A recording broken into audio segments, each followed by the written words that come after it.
নমস্কার বন্ধুরা, আজ আমি তৈরি করছি বাঙালির প্রিয় পিঠা দুধ পুলি।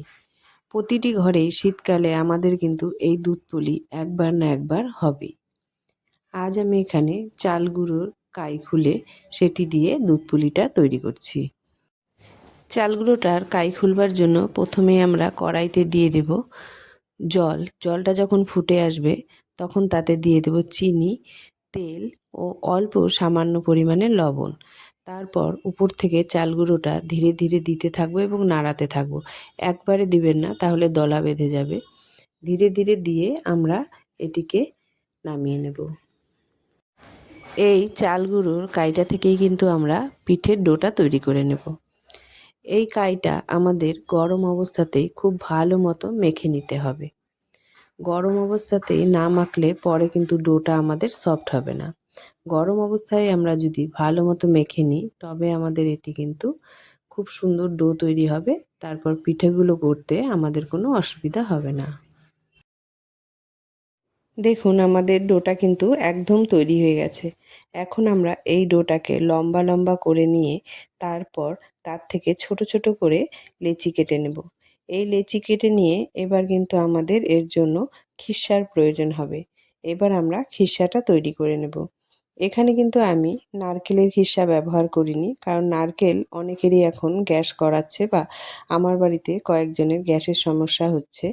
তাই নারকেল বাদ দিয়ে আমি এখানে সুজি দিয়ে খিরসা তৈরি করে নেব। এভাবে সুজি দিয়ে যদি আপনারা খিরসা তৈরি করেন, এটিও কিন্তু নারকেলের খিরসার থেকে কোনো অংশে কম স্বাদের হয় না। তার জন্য প্রথমে কড়াইতে আমরা দিয়ে দেব অল্প পরিমাণে ঘি ও তার সাথে কয়েকটি ছোট এলাচ। তাতে আমরা সুজিটি দিয়ে ভালো করে ভেজে নেব। বেশ লাল লাল করে ভেজে নিয়ে তারপর আমরা এতে দিয়ে দেব পরিমাণ মতো চিনি। চিনিটি দিয়েও আমরা ভালো করে এটিকে সুন্দর করে ভেজে নেব। চিনি এবং সুজিগুলি যখন লাল লাল হয়ে আসবে তখন আমরা এতে দিয়ে দেব কিছু পরিমাণে গুঁড়ো দুধ। গুঁড়ো দুধটা দিয়েও আমরা বেশ সুন্দর সব কিছুকে নাড়তে থাকবো। তার সাথে দিয়ে দেব কিছু কিশমিশ। তারপর অল্প পরিমাণে জল দিয়ে সুজিটিকে সুন্দর করে আমরা নেড়ে নেব। সামান্য জল দিয়ে আমরা এটিকে বেশ গামাখা করে নেব। কারণ প্রথমেই যদি আমরা দুধ দিয়ে দেই তবে কড়াইটা এখন গরম আছে, তাহলে কিন্তু কড়াইটাতেই আমাদের অনেকটা দুধ চুষে নেবে।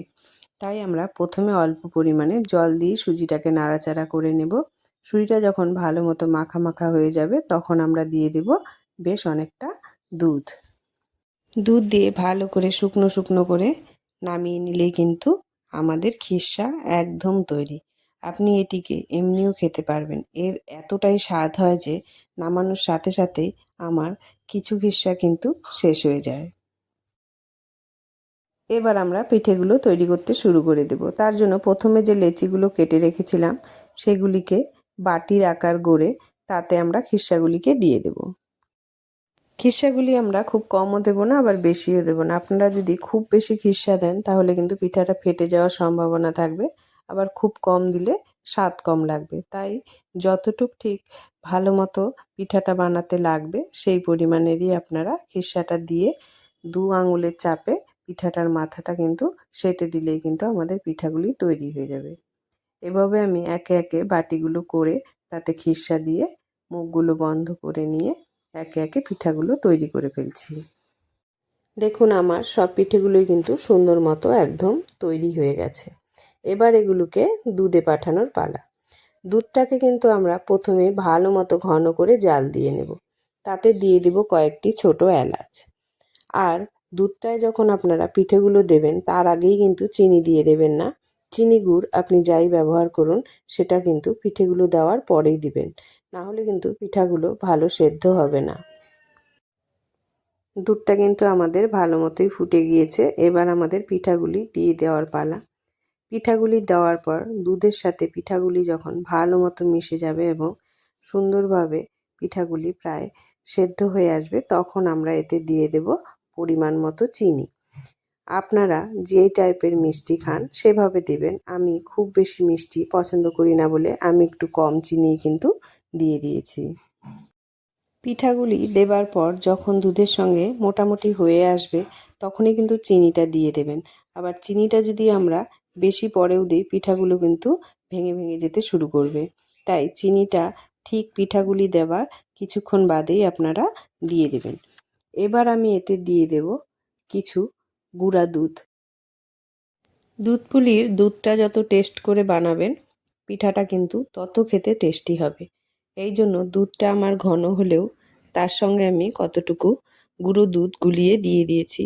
তার সাথে দিয়ে দেব কিছু কাঠবাদাম কুচি। কাঠবাদাম কুচি দিয়েও ভালো করে নাড়াচাড়া করে নিয়ে আমি নিজেই ঘরে কিছু কনডেন্স মিল্ক তৈরি করে নিয়েছি, সেটি এখানে দিয়ে দেব। কনডেন্স মিল্কটা আমি খুব বেশি ঘন করিনি, মোটামুটি ঘন করেই আমি এখানে দিয়ে দিচ্ছি। এই কনডেন্স মিল্কটা দেওয়ার পরে পিঠাটা দেখতেও যেমন সুন্দর লাগবে, খেতেও এর স্বাদ এত সুন্দর হয় আপনি না খেলে বুঝতে পারবেন না। সব কিছু দিয়ে ভালো মতো ফুটে উঠলেই কিন্তু আমাদের পিঠা একদম রেডি। এখন নামিয়ে গরম কিংবা ঠান্ডা যেভাবে খুশি আপনি পরিবেশন করুন, সকলে খেয়ে আপনার প্রশংসা করবে। এই পিঠায় যেহেতু তেল কিংবা নারকেল কোনো কিছুই ব্যবহার হয়নি, তাই যে কেউ খেতে পারবে এই দুধ পুলি। ভিডিওটি ভালো লাগলে অবশ্যই লাইক ও সাবস্ক্রাইব করে দেবেন। কমেন্ট করে অবশ্যই জানাবেন এই নতুন রকম দুধ পুলি আপনাদের কীরকম লাগলো।